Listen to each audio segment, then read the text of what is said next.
Həzrət İmam Hüseyin əleyhissalamı ziyarət eləmək Allahı ərşində ziyarət eləməkdir.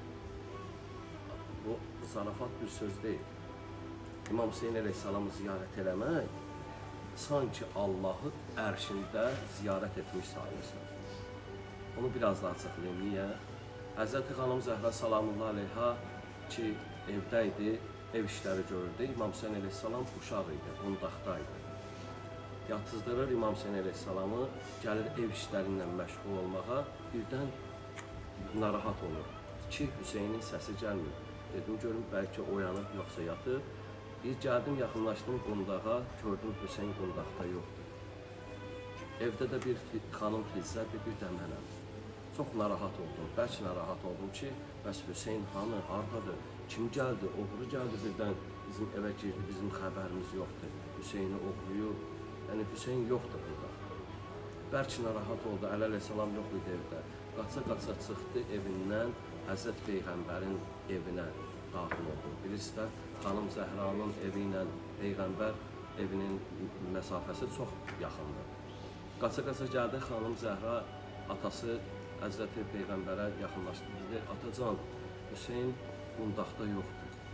Halbuki bayaq qundaqdaydı, yatırdı, indi qundaqda yoxdur, narahatam. Həzrəti Peyğəmbər salavatullah gülümsündü, dedi, qızım Zəhra, narahat olma. Cənab-ı Cəbrail gəldi məndən izin istədi ki, icazə verirsən Hüseyini aparım Allahın ərşinə, göy üzünə. Dedim, niyə? Dedi, çünki mələklər Allahdan icazə alıblar ki, bizə Hüseyini gətirsin. Allah da icazə verib ki, Cənab-ı Cəbrail vasitəsilə get Rəsuluma denən ki, icazə versin, Hüseyini gətirsinlər mənim ərşimə, mələklər onu ziyarət eləsinlər.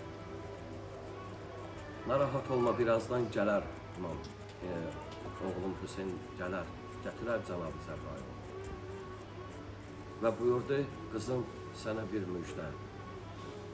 İmam Hüseyini, yəni bizim balamız Hüseyini, nəvəm Hüseyini kim ki ziyarət edər, istər sağlıqda və yaxud da şəhadətə yetişəndən sonra, kim ki onun qəbrini ziyarət edər, sanki Allahı ərşində ziyarət etmiş sayılır.